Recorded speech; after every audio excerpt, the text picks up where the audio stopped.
Thank you. You're very kind.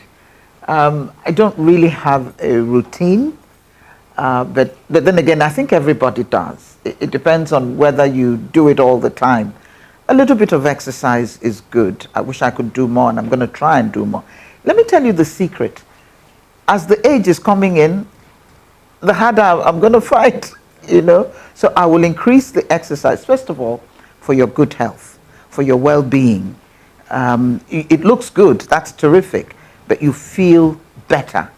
And I've gone through stages where I put on weight, a lot of weight, but I always get back out of it. And then you get to a sweet point where there's no going back. So from here on, I think for the past 5 years, it's been kind of maintaining that weight that you really need to maintain. Everybody has their own routine. I can't prescribe mine for the next person because we have different bodies, temperament, time-wise, how much time do you have? It doesn't really require much time, but can you devote that time to yourself? And it also has to do about self-love. If you care for yourself, love yourself, you take the time to do these things to make sure that you're feeling good. So I just try a little bit.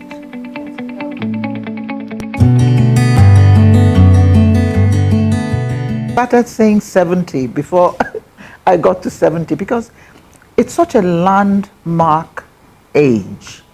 And really, every age, you ought to be grateful. You ought to give thanks. Because if you don't grow older, you die young. And I don't want to die young. I've still got so much to do, so much to give, so much to enjoy. And I pray to God every day, give me long life. How can you be praying for long life? He gives it to you and you're frowning that you're getting older. Okay, don't get older. In fact, some people see it as a way to curse you or to abuse you, say, you old woman. I always say, thank you. And if old age is a curse, then let me bless you. Don't get old. It's at that point that they realize what they're saying to themselves. So age is something that grows. A child that is born today is going to get older. That's all we do until we are called to our Father in heaven. So it's something to celebrate, something to be happy about. Just make sure you take these steps to keep yourself in good health. You eat well, you eat the right foods as much as possible, you take your vitamins, and just keep going and keep growing, keep giving. Most importantly, keep learning. Never stop learning.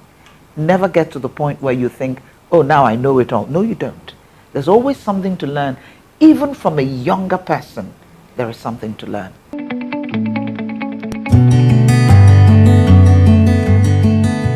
So silly.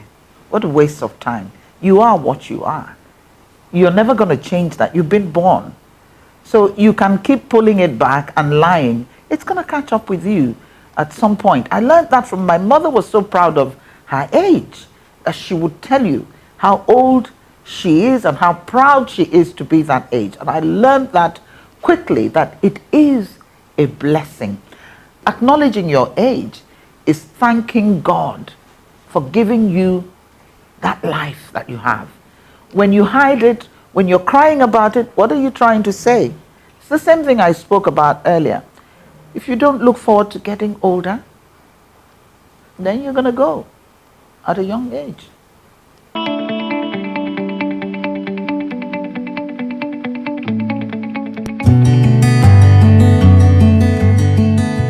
It was something that had to be done, and it gave me peace all those years. My family, we decided, I don't bring my children out. First of all, they're not interested in your celebrity. When people fuss around me, they look around and say, Mom, what are they fussing about? It's only our mom. I say, yeah, to you, you have seen me finish. But please, let me enjoy it. They're like that, and they don't use my name. They want you to get to know them for who they are, and they're proud of who they are, and I'm also proud of them. So I like that about them. So take it that life is a continuum. And at every given time, you are giving your best. And whatever comes your way, you take it. The marriage came. It was an incredible marriage. We were in love. And everyone who knew us, you see, people knew that I was married. Those who needed to know knew. I didn't need to announce it to the world. But those who needed to know or who were close to me, they knew. They also knew I had these two boys. Even though some were saying I had a girl for Sunny Ade. Story. I did a song with Sunny Ade that suddenly we had a daughter. Anyway, leave that for another day. But most importantly, there wasn't a need to be announcing it. I wasn't answering my husband's name. I was already made by the time I got married. So I didn't need to publicize it. I didn't need to talk about it. And it gave me the peace. There was a ceremony at home in Arondizog, but it wasn't something I needed to show the whole world. My family was a small gathering, poignant, beautiful, nicely done.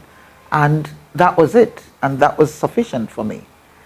And when the marriage was over, I didn't even talk about it. The reason I talk about it now is because I wrote it in my memoir, My Father's Daughter. And why did I write about it? Because I found that there were many women who had gone through what I had gone through. And that those women who could not speak out needed to be acknowledged that this is what's going on in marriages where there is emotional abuse. And that at a certain point, if you're strong enough, get out of that situation because it can finish you off. Men are afraid of women like me. They're attracted to women like me, strong women who are out there making their own way and not relying on anybody. I've always been, from day one, financially independent. And that's a pull for men. But when they come closer, the very things that attracted them are the very things they're jealous about. I had a problem because I was a public figure. And if I walk into a space, people immediately turn. It's only natural. But I was always that. I was already that before my husband met me. And that was one of the things that attracted him. Why? Because he thought that when he came to the house, there would be cars lined up waiting to see me. And he came, there was nothing. There was nobody. And suddenly he realized, oh, you're not what people think you are. You're really an exceptional private person. And that attracted him, that combination of you could be loud, you could be out there, but you're not. And that very thing, that charisma, that aura, was again what he felt uncomfortable with. And my dear, I could not help him with that.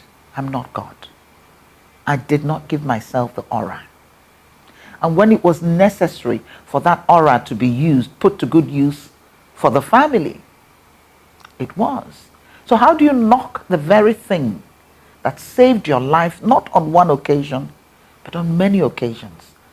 And that was what got to me, and I realized that I was being punished for being a strong and capable woman. Not a loud woman, not a forward woman, but being a strong woman who could hold her own and would not crumble because of anything you did to her. And why would I not crumble? I had kids to take care of. I had a family relying on me, both the immediate family and the extended family. If you crumble, many people will crumble with you. So it wasn't a luxury that I could afford, really. And these were the things that were held against me. I think when I say things like my husband did not pay his children's school fees, people are shocked. He didn't. From kindergarten to college to master's degree, he didn't. Yes, but he didn't, because I was told to do certain things and I disagreed. I was told not to look after my mother. I was told not to, that I was spending my money looking after my family. I said, even if my mother had only one child, I would still be there for her. It was non-negotiable. And because I didn't do that, and so many other rules and regulations, then he wasn't going to help me. And I said, that's okay. We also went through certain difficulties when the money was not there, and I had to hold the whole family together. And I did. I can only be grateful to God for that, but don't use it to punish me for being that strong. But I focused, and my mother my mother said, you don't say a word. You don't protest. You are capable, and you have God on your side. So you're going to raise your family very quietly, and that's it. And at a point, and I'm talking about it because it's all in the book, so if you put it in the book and you ask me such a question, I'm going to answer you openly, and that's what I'm doing. And I have a lot of respect for you as a journalist. This is the truth. My mother had called my husband and said, look, you should go. You're not looking after my daughter.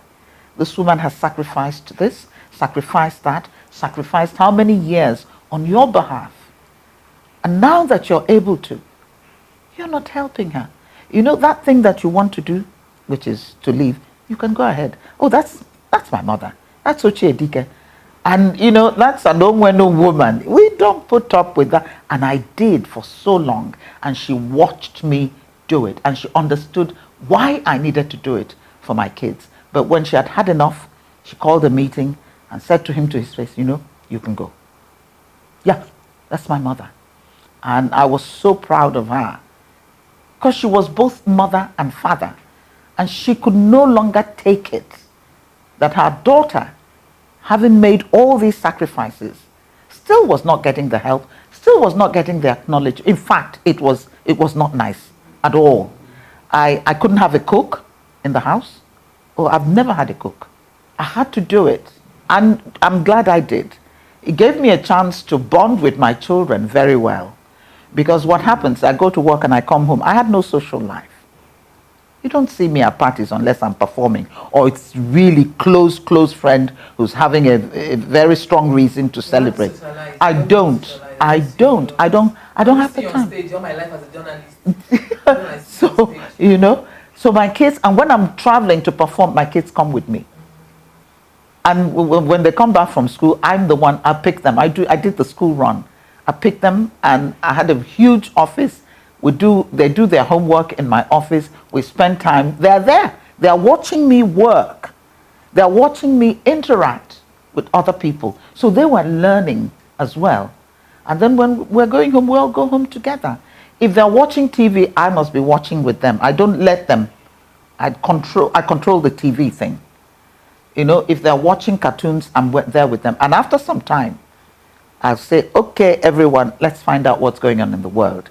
I didn't know how many times I said that. And recently, when they came back from studies abroad and they were watching TV, and I said, can you guys put it on CNN? Let's know what's going on. They were all on the same, Mom, you're still saying this. I said, say what? What did I say? Mm-hmm. You've always been saying this thing. But you know what?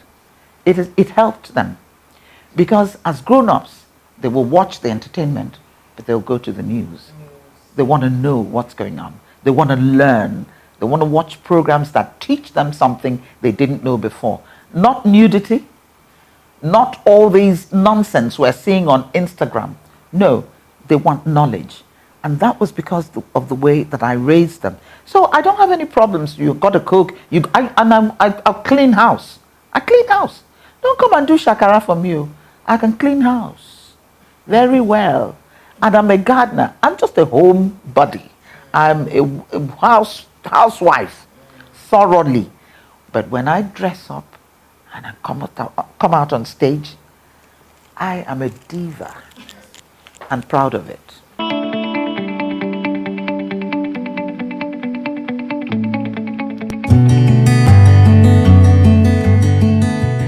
You know, before I went through this experience, I would know a relative or two who's going through. Why are you there? Why don't you know? I don't understand.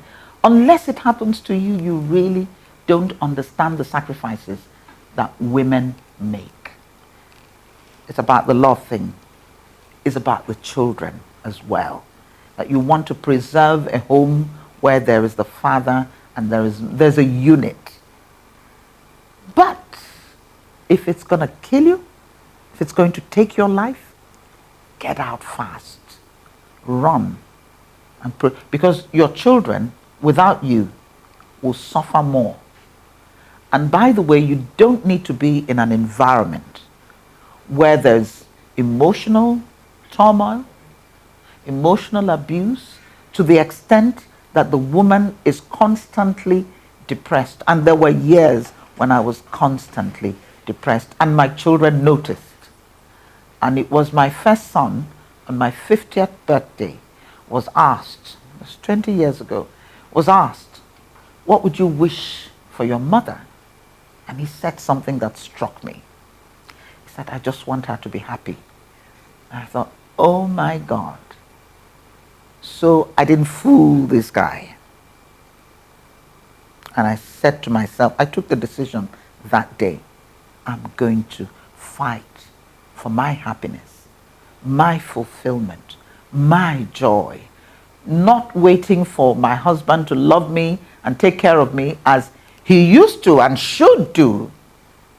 And should do. I'm not going to wait. I'm going to do it for myself. And there was a change. So don't wait to be killed. Don't wait. Don't kill yourself. Don't die. You got children. You have to be alive to take care of them. And depression is not a good thing.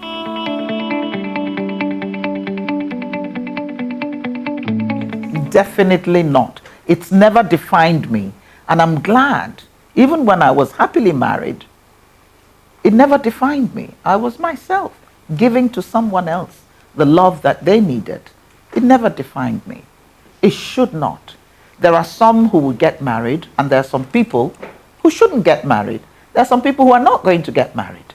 Does that make you a failure? Mbano. It doesn't make you a failure.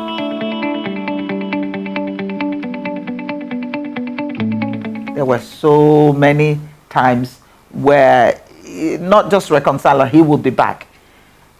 I tell you what for me, the realization was this. He wanted to be the one to leave. He wanted to be the one to call it quits. He wanted to be the best. He couldn't. And so the best thing was to bring me down. Emotionally. You're useless to him and you're useless to any other person.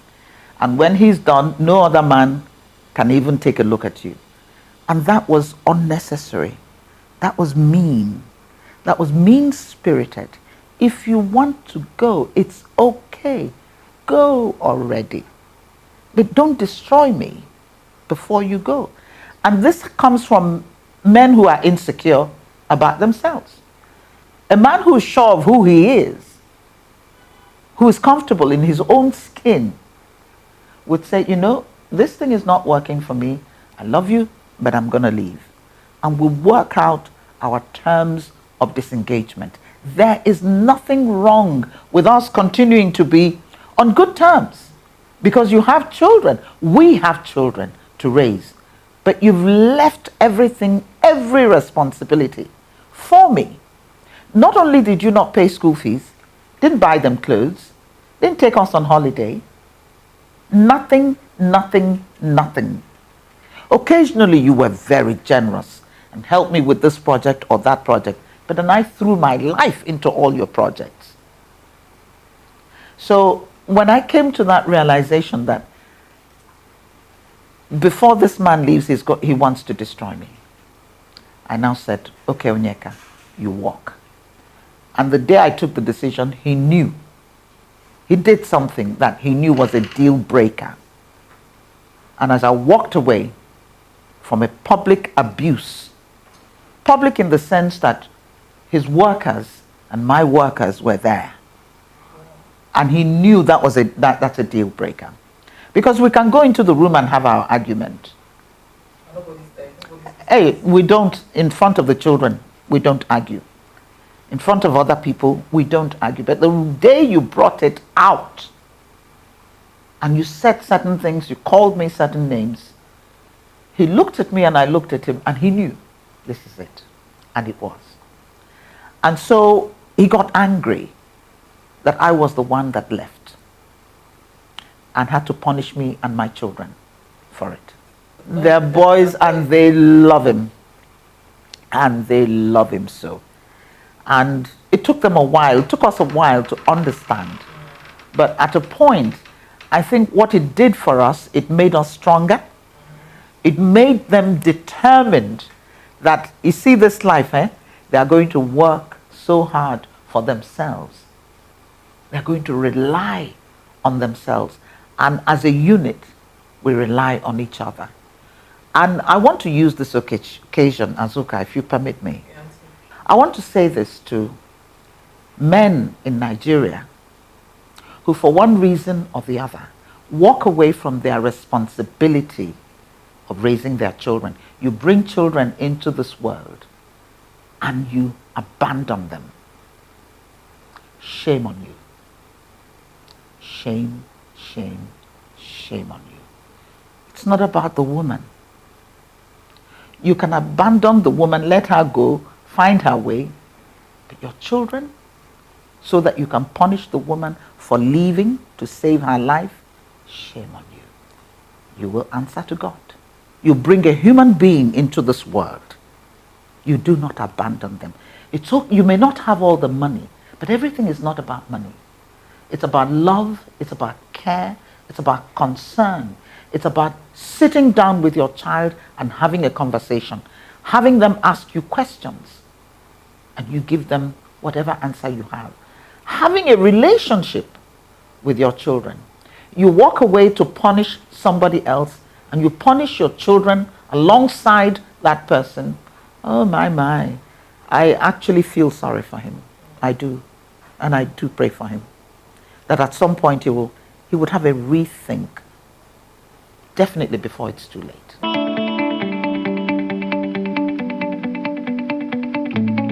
Let me tell you something. It's not just the men. We have badly behaved people that we have raised. I take a bit of the responsibility. I think people of my generation should take responsibility. It means we did not raise our children well. I meet young people on the way. I'm climbing the stairs. Oh, they can't wait. They will knock you down and just keep going. No excuse me, no sorry. Disrespectful in every way. And I'm wondering, who raised you? You don't greet. And even when you're greeted, you don't answer. You're given a job, you're not committed.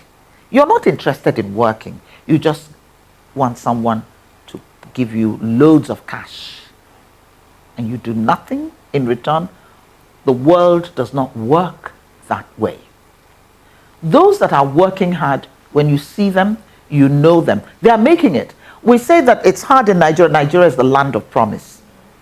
It's the land of opportunities. There are so many opportunities here, but we don't have people who have the will and the passion to work. That's what we lack. So it's not just about the men. I tell you, as a mother of 2 boys and one who raised 3 boys, I raised my nephew from 18 months. He's now a grown man. So I raised 3 boys. And I can tell you, they have issues with women. Because we talk about this. The pressure on the man. Give me money. I want to buy human hair. I want to buy this. I want to go and do this. It's give me. It's the pressure is too much for these young men. I want iPhone 13. Oh, well, there you go. And that's all the relationship is all about. I raised my children to value women. They have friends who are women. They're not sleeping with them. They're friends, very good friends. And they come and they have a wonderful discussion on issues. And there's none of that. And when they go out, everybody contributes. And that's how we grew up. Going to school in America, you always do Dutch. Number one, you don't want the guy to take you out to dinner, and as he's coming, he's expecting, can I come in and have coffee? I said, no. Dinner is finished. I paid my own, you paid your own. Good night. I had a lovely time, thank you very much. If it's the one you want to let up, fine, that's a different matter. But here, no. It's like, what have you done for me lately? If you did yesterday, well, what about today?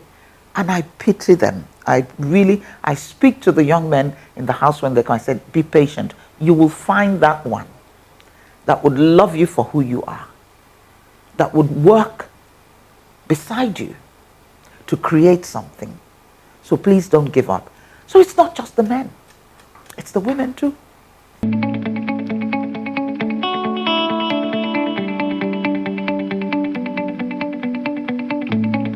We're in trouble.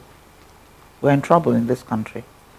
And I pray that we begin now to deal with it. But it's not the mothers only, it's the fathers too. Particularly the fathers, because they're not paying attention. You leave child rearing to the woman. If the child does well, you take credit. If the child does badly, you blame the woman. So where are the men? They are absent.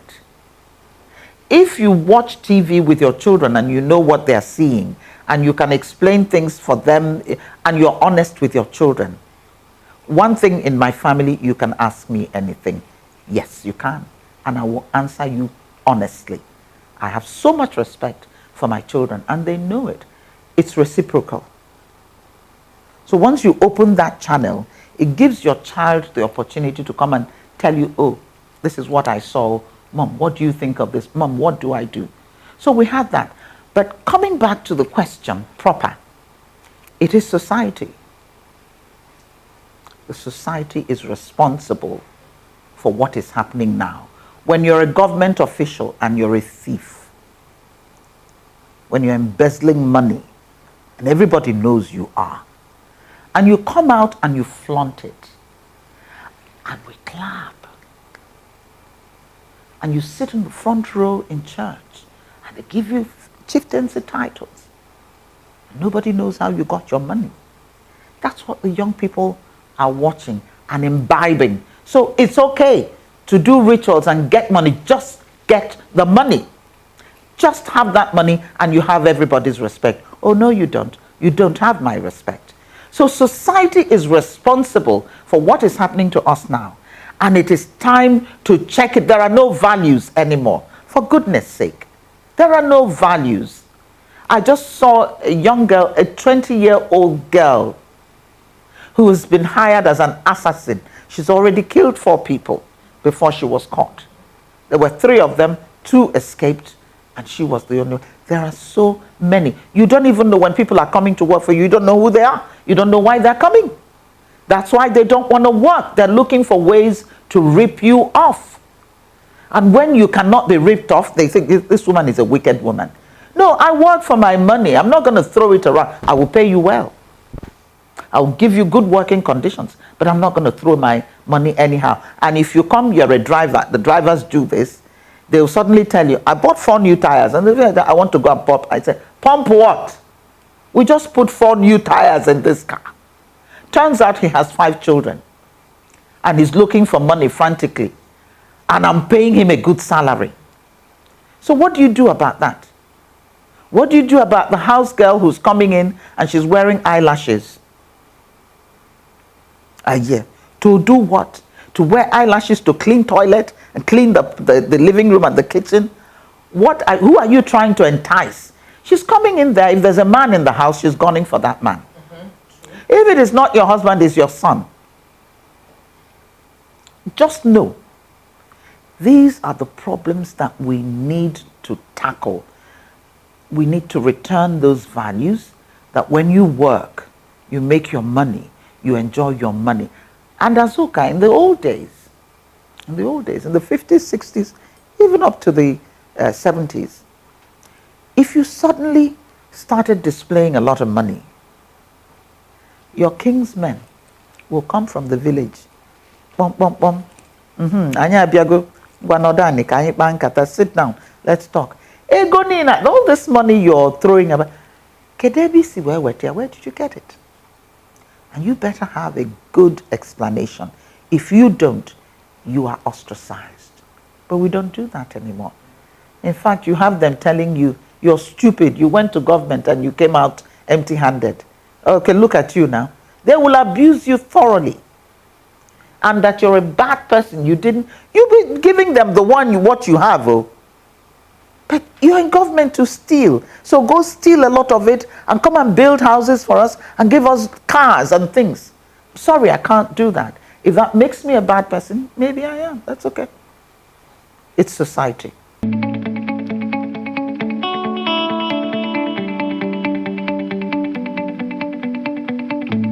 Do I want to tell government what to do? They know what to do if they want to. I can't tell government what to do. They know already.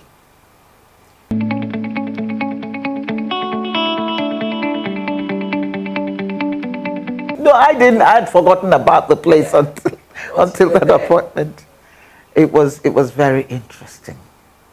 It was very, very interesting. I am grateful to God for what He used us to do in 2.5 years that I stayed there. I am so grateful. People thought it was impossible. It wasn't exactly one of those parastatals that got a lot of money to do. We had no money. So we had to think outside the box, as they say. And luckily, we had a lot of international agencies who saw the little we could do and got excited and got behind us. They won't give you cash. But when you have a program, they will finance this, finance that, do this for you, do that. And we continued doing that and plowing back, and then we renovated. It's a beautiful place. We renovated the guest house, the shopping unit, the creche. We had so much. And we began to make money and plow it back into the agency. And that was when some people took notice and said, she's got to go. You know, now she's done all this work. It's time for us to come in and enjoy. And she's not going to let us come and waste all that she has done. And but does this place exist? Because he left and he just... I don't hear about it much anymore. I don't really hear about it. And we were hoping that... Up to now, how many years ago? Nothing is heard about the place? Well, one thing they've done, they've still maintained the emphasis on the girl child, which we started by having, you know, a conference on the day of the girl child, and not just having any conference, but one that came out with results that could be implemented and were being implemented. And it was something that everyone looked forward to every single year because it was huge for us. They're not doing it at that level, but I hear that they've continued to do it, and I'm very grateful for that. I wish them well, and I hope that at some point the person who is there would be the right person who can get the job done, because we need to be talking about the girl child. We need to be talking about the Nigerian woman. We need to make her life bearable. We need to make her more productive. 50% of your population, you want to deprive them. You want to put them behind. You don't want them seen, except when it's to dance and clap for you as a politician. And once you get in there, you forget all about them. That cannot be our portion.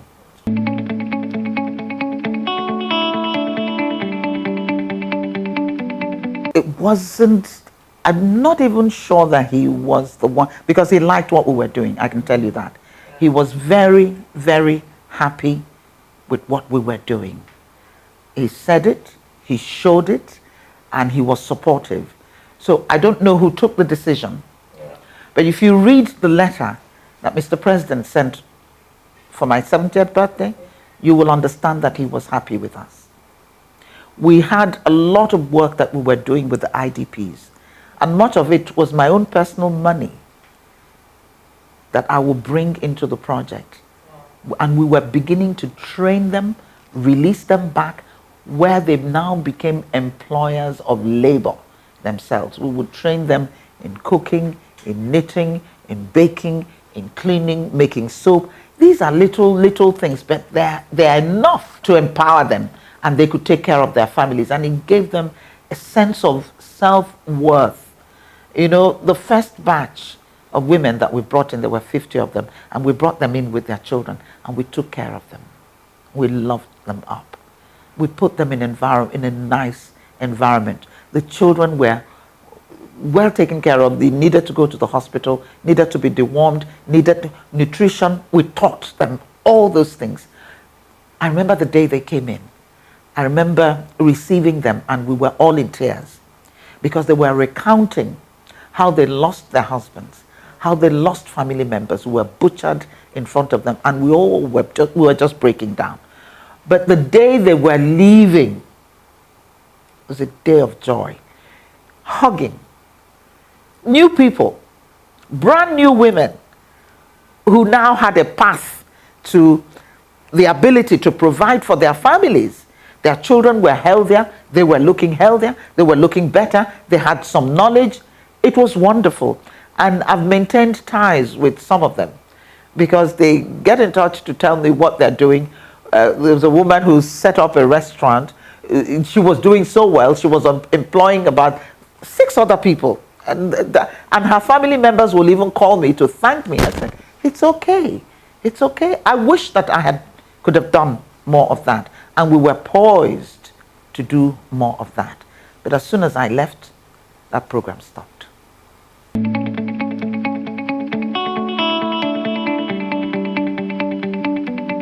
Haven't done well, but the president is one person. I'm glad you said his government. And there ought to have been people there to make sure that the woman issue was always in the front burner. Maybe it wasn't as important in this regime as it was in the last one, because we had President Jonathan he was a feminist. He believed in women. Look at the women he had in his cabinet who were delivering. Well, not all of them, but most of them were delivering. And he would come out. I know for every event that we had, he showed interest. And we sent him reports, always about what we were doing. And then we had a first lady who was all about women. Mama Peace. The support that she gave me was what enabled me to do the much that I did. Because she would say, Onyeka, when you get there, don't listen to what anybody says. They won't like you. But the women of Nigeria, the girls of Nigeria, would love you. Strive for that. Yes. And my story will go ahead of me. Hey, she's a snob. She doesn't like people. Say, okay, Nekuna leave them. I like her. They do the work now. She was my supporter. Mr. President too.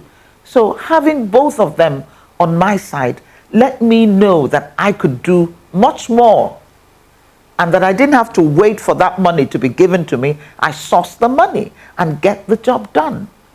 And Mr. President, President Buhari also gave me that support. But it wasn't enough.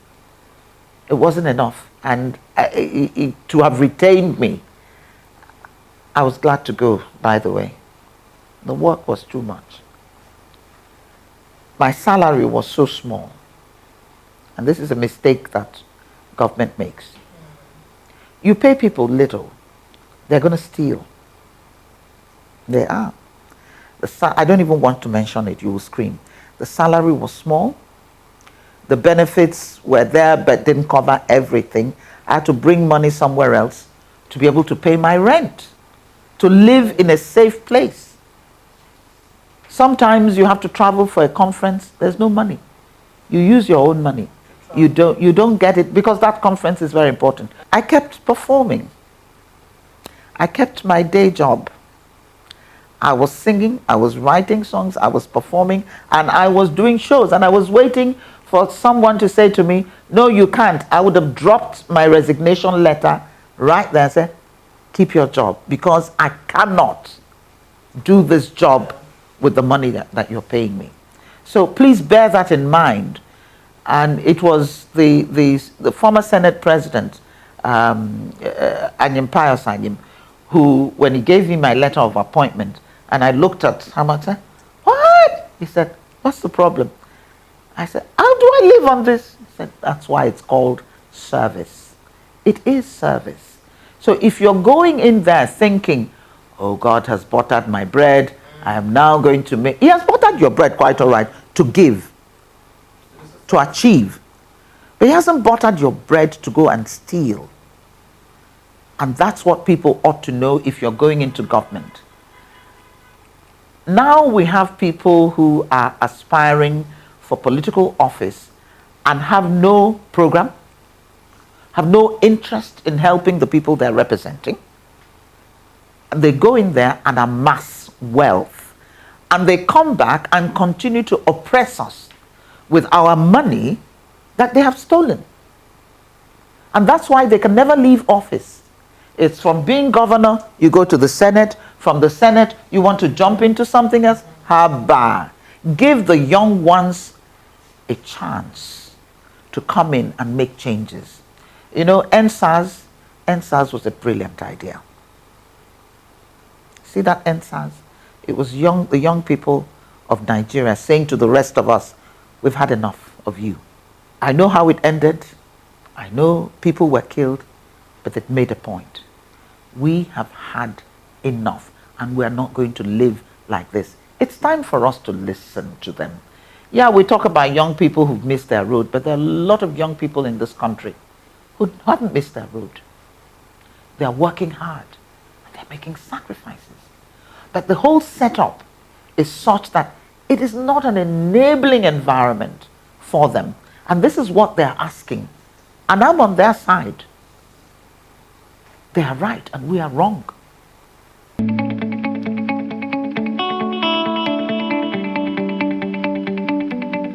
COSON is not working. COSON doesn't pay. Since 2011, I've not earned a kobo. And altogether, since COSON was set up, I've earned maybe about 400 and something thousand. But he talks about billions is collected.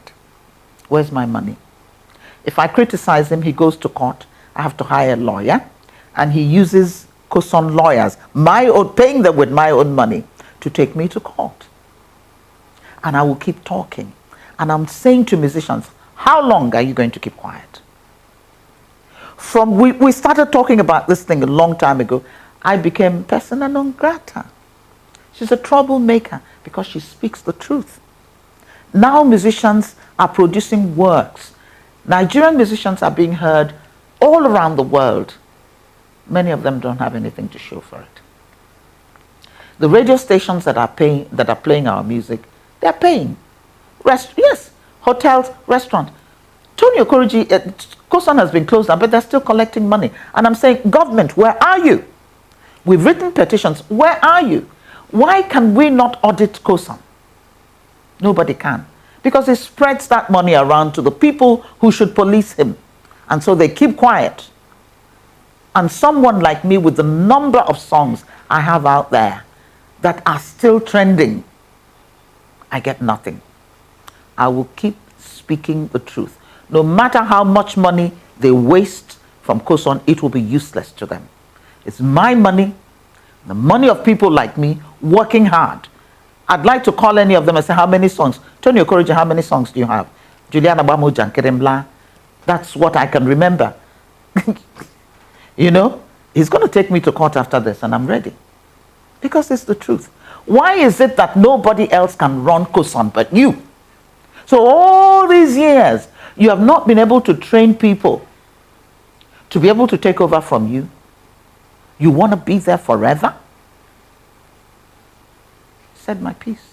P-Man is gone. P-Man is gone. And it started when Tony Okoriji was there. Again, the same thing. You know, I was his vice president. As soon as the first batch of money came in, oh no, he had to kick me out. No longer invited for meetings. No longer had a say. And you know what? I quietly left. When COSON came again, I said, what do you people want? You know me, I would look you in the eye and say, I don't like you. This is why I don't like you. And I was foolish enough to go back after I was given certain assurances.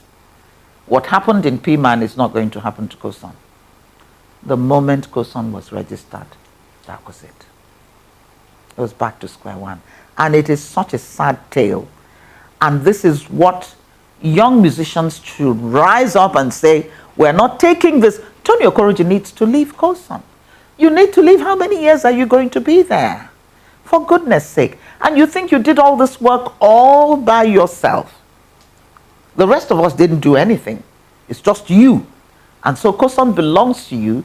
It's your father's property. It's your property. Let's see how it goes.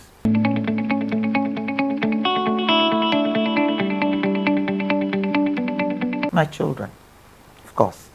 there's no bones. That's your greatest achievement. That's your greatest, that's everything. Though they are not my possession, let me correct that in case they see this. I will be questioned. I cannot say children anymore.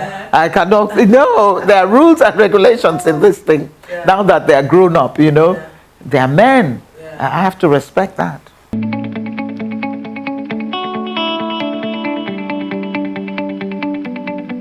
By God's grace. I don't talk about it. Let it just come. It's coming. But I do have, I have many grandchildren already. You should know that. I'm a grandmother for all. And I'm very proud of that. And I have many children that I'm raising still.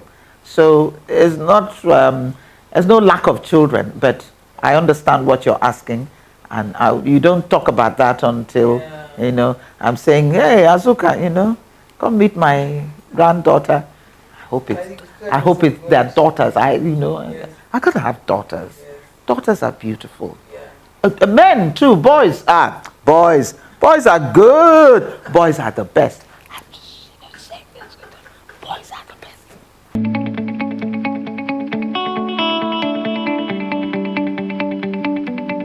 You should move to the south because there's a zoning arrangement, though not formalized, that has been respected all this time, okay?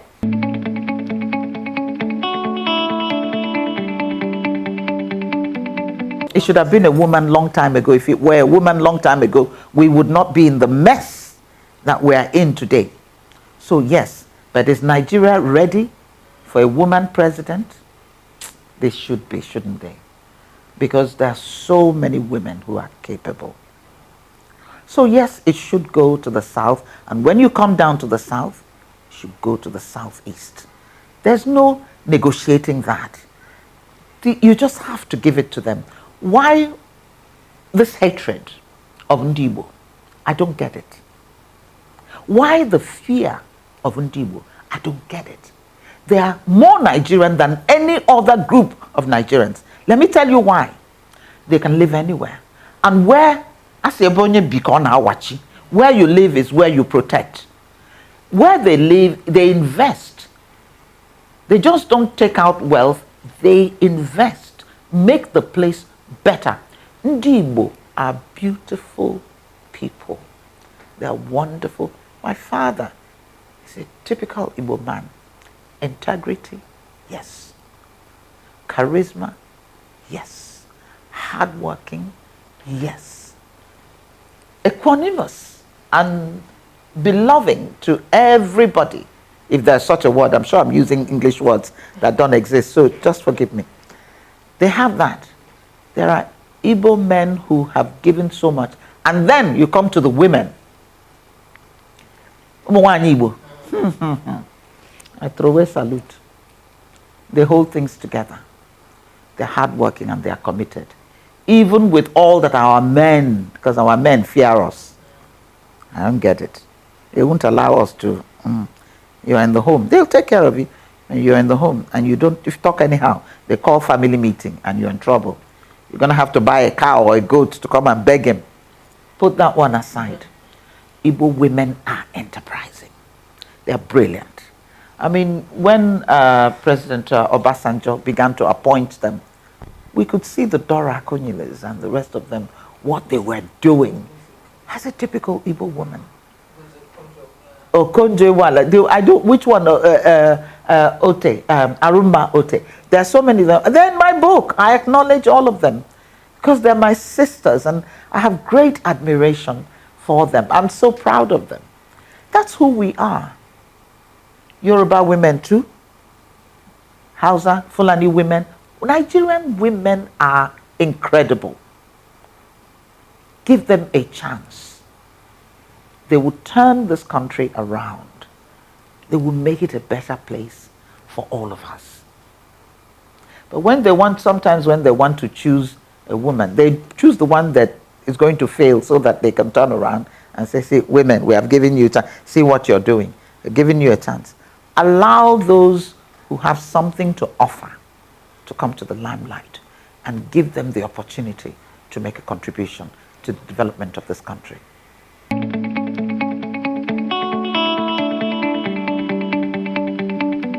I'm particularly disturbed. Our children have access to phones. They can go on Instagram and you find people showing sex tapes on Instagram. This has to be policed. Even on TV, there are some videos that I cringe. You open certain channels on DSTV, I cringe. And people who should know better. There was one, I don't want to mention the name of this female artist, and I wanted to throw up. And I said, you're beautiful. You're making it in the world. You don't need to do this. Whoever told you that you needed to be lewd, that you needed to be obscene and make signs with your tongue, whoever told you that you needed to do that to move forward has lied to you. I'm done with you.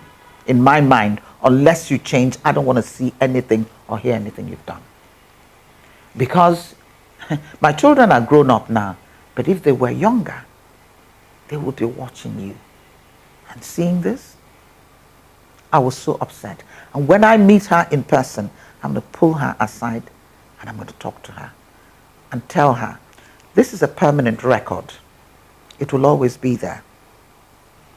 All these people that are posting this nonsense, things that should be left in the bedroom, they will always be there. You're going to regret it. Okay, do the tape and keep it in look at it all you want by yourself. There's no law against that. Don't put it out in the public space for our young children to look at and think that that's what they need to do. There was somebody sent me a video of a little girl. I don't think she's up to 2 years old, and a little boy. The little girl was teaching the little boy about kissing, and kissing is not just ordinary kissing, and it is something that she has seen over and over. She doesn't understand what it is, but she has seen it, and she's practicing. The little boy was confused. He didn't understand what was going on. When you see it, you will understand what I'm saying. It is terrible. Children are sponges. It's not so much what you tell them, don't do this, don't do that. It's what you do around them. They are watching. So if you tell them, don't do this, and you're doing it, you're wasting your time.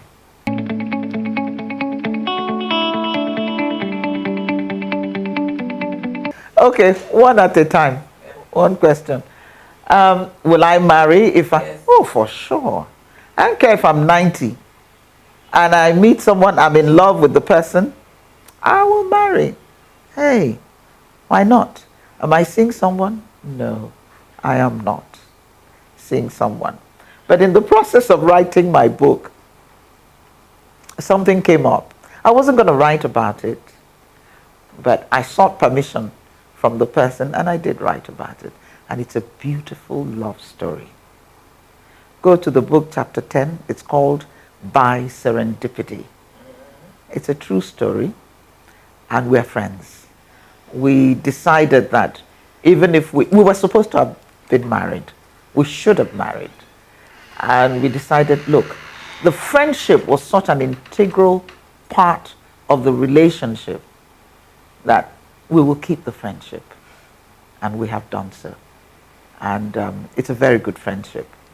And I thank God that I did have that kind of love where you understood each other instinctively. Instinctively, where you could joke, you could make each other laugh, you could make each other happy, you could be alone for a long stretch of time, reading and writing and discussing issues at a certain level, and someone who was not afraid to tell you that you were beautiful and that you were brilliant. I think he saw my brilliance, if there is one, before I even knew. Whatever have turned out today, at a point in my life when he was in it, he gave me permission to be. And it's unfortunate we didn't marry, but it's not the end of the world. We're very good friends today.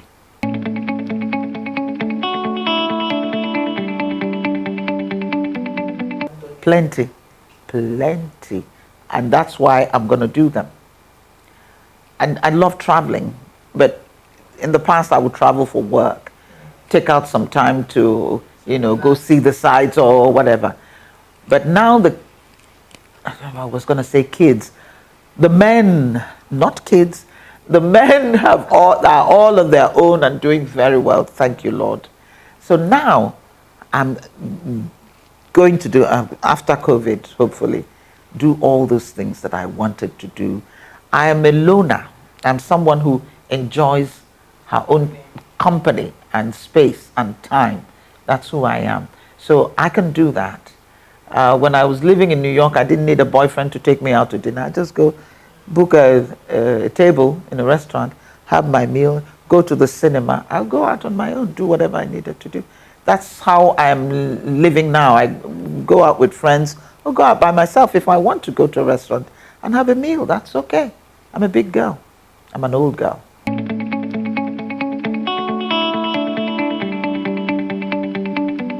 I think we should leave Tinubu alone to do what he feels within him he wants to do. I admire his guts. This is a life ambition and he's going to go for it. He's not forcing you to vote for him. He's not. I'll just ask him, please don't bribe people. And I will tell people, if he bribes you, take the bribe and vote for whomever. But to deny him the right to aspire, I think that's wrong. I don't think anyone should be.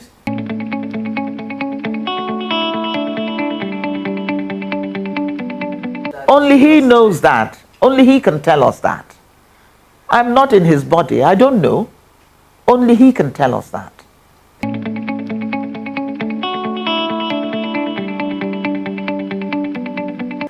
I think I don't want to begin to criticize a politician in this interview. Yeah.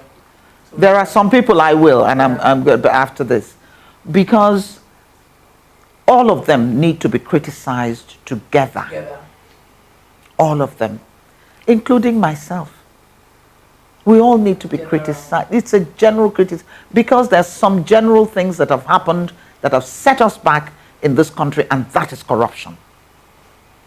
And it is so pervasive, so embedded in us, that even your carpenter and everybody wants to attach something extra, because they see us doing it, they see their leaders doing it, getting away and bragging about it.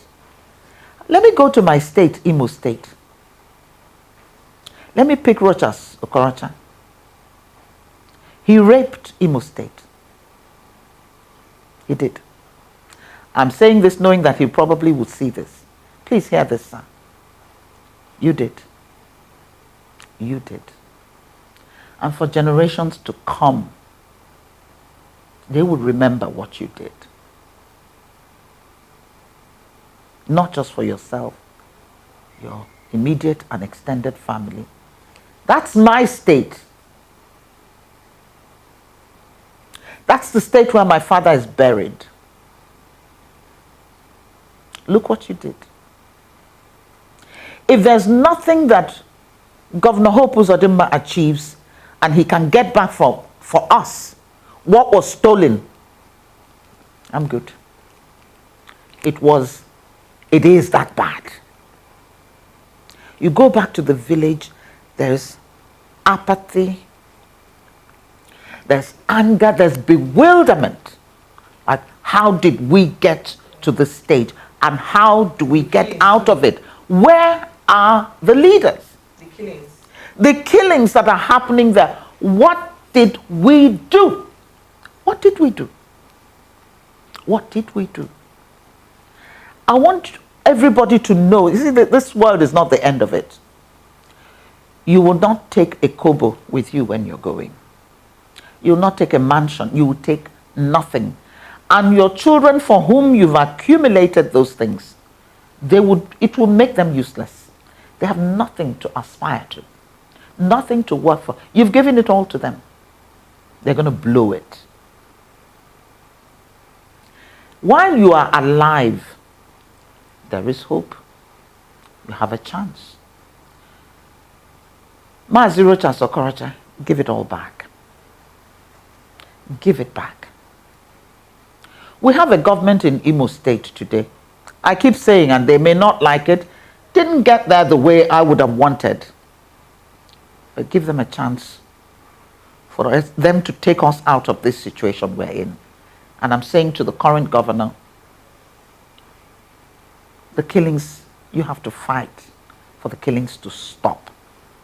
I know that a lot of it is being done by people who are in opposition. But you're going to have to work a lot more harder than you're doing. It has to stop. It's enough. The blood is shouting from the ground. It's enough. You're killing us in River State. You're killing us in Imo State. You tried it in Anambra. Thank God for Anambra people that in this last election they made a choice that's going to turn things around. I'm also from Anambra. My mom is from Obosi. So if Imo people don't want me, I go to Anambra. Yeah, it's true. But we're fed up. We are fed up. Think about not just your life. Think about posterity. Think about your children. Think about what would happen when you leave office. Do good while you can. That's all I can say.